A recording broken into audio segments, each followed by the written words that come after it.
Assalamualaikum warahmatullahi wabarakatuh. Perkenalkan, nama saya Pramestia Islamindiyah NIM E20191174. Di sini saya akan memberikan video tanggapan dari Bapak Dr. Abdul Wadud Nafis tentang perekonomian tertutup tanpa kebijakan pemerintah. Sistem perekonomian yang ada di Indonesia begitu banyak, sehingga perlu adanya kebijakan-kebijakan. Apabila suatu kegiatan usaha ekonomi dilakukan, maka ada pula hal-hal yang harus dipenuhi. Perekonomian suatu negara ada pembagian dua sistem. Yang pertama yaitu perekonomian tertutup dan yang kedua yaitu perekonomian terbuka. Dalam perekonomian tertutup juga ada kebijakan pemerintah atau tanpa kebijakan pemerintah. Nah, maksud dari perekonomian tertutup itu tidak mengenal hubungan luar negeri. Jadi di sini tidak ada kegiatan ekspor dan impor. Dan perekonomian ini tidak mengenal keterlibatan pemerintahan dalam kegiatan perekonomian. Selanjutnya yaitu mekanisme antara produsen dan konsumen. Jadi, apa yang diterima rumah tangga produsen dari konsumen yaitu mendapatkan harga barang yang dijual kepada konsumen. Kemudian, perusahaan mendapatkan imbalan berupa uang kepada konsumen. Contohnya, perusahaan menjual barang seperti beras. Kemudian barang tersebut dijual kepada konsumen untuk mendapatkan imbalan. Jadi, hubungan antara produsen dan konsumen saling berkesinambungan, tetapi tidak ada pemerintah dan luar negeri. Secara teoritis, ekonomi dibagi menjadi tiga. Yang pertama, ekonomi dua sektor, ekonomi tanpa kebijakan pemerintah. Yang kedua, ekonomi tiga sektor, ekonomi dengan kebijakan pemerintah. Dan yang ketiga yaitu ekonomi empat sektor, ekonomi terbuka. Pendapatan dalam perekonomian dua sektor merupakan pendapatan yang diterima rumah tangga yang digunakan untuk konsumsi. Selebihnya akan ditabung. Jadi, pengusaha yang melakukan investasi akan meminjam tabungan rumah tangga yang telah dikumpulkan. Sehingga pendapatan rumah tangga itu memang penting untuk melakukan tingkat pengeluaran. Selanjutnya yaitu hubungan pendapatan konsumen dan tabungan. Semakin rendah pendapatan, maka semakin tinggi pengeluaran dan tabungan pun akan berkurang.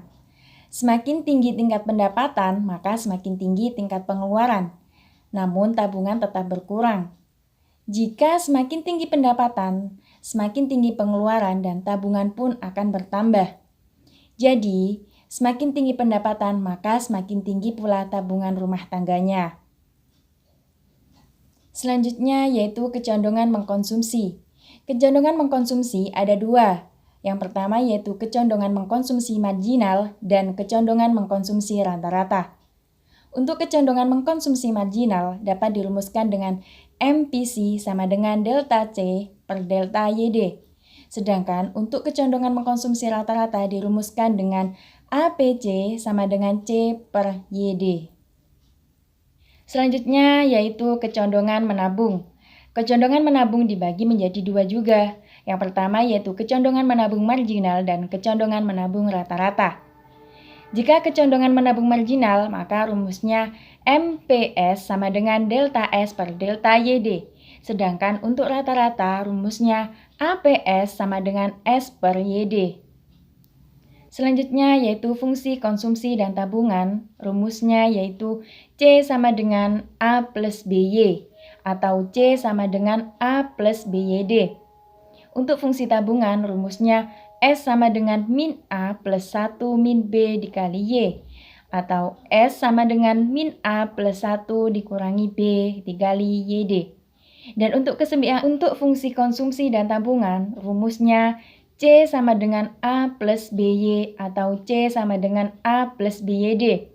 Untuk fungsi tabungan, rumusnya S sama dengan min A plus 1 min B dikali Y atau S sama dengan min A plus 1 min B dikali YD. Dan untuk keseimbangan dua sektor, rumusnya Y sama dengan C plus I atau I sama dengan S.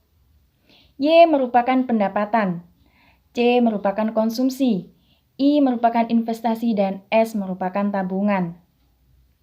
Contoh yang pertama yaitu jika pendapatan rendah daripada konsumsi, maka tabungan berkurang dan lebih rendah daripada investasi. Pengeluaran agregat juga tinggi, sehingga keadaan perekonomian menjadi ekspansi. Contoh yang kedua, Jika pendapatan lebih tinggi daripada konsumsi, maka tabungan dan investasinya sama, dan pengeluaran agregat sama dengan pendapatan. Maka dalam hal ini perekonomian menjadi seimbang. Dan yang ketiga, jika pendapatan lebih tinggi daripada konsumsi, maka tabungan lebih tinggi daripada investasi, sehingga pengeluaran juga lebih tinggi, tetapi tidak lebih dari pendapatan. Maka perekonomian ini menjadi kontraksi. Sekian penjelasan dari saya, kurang lebihnya saya mohon maaf. Semoga bermanfaat. Wassalamualaikum warahmatullahi wabarakatuh.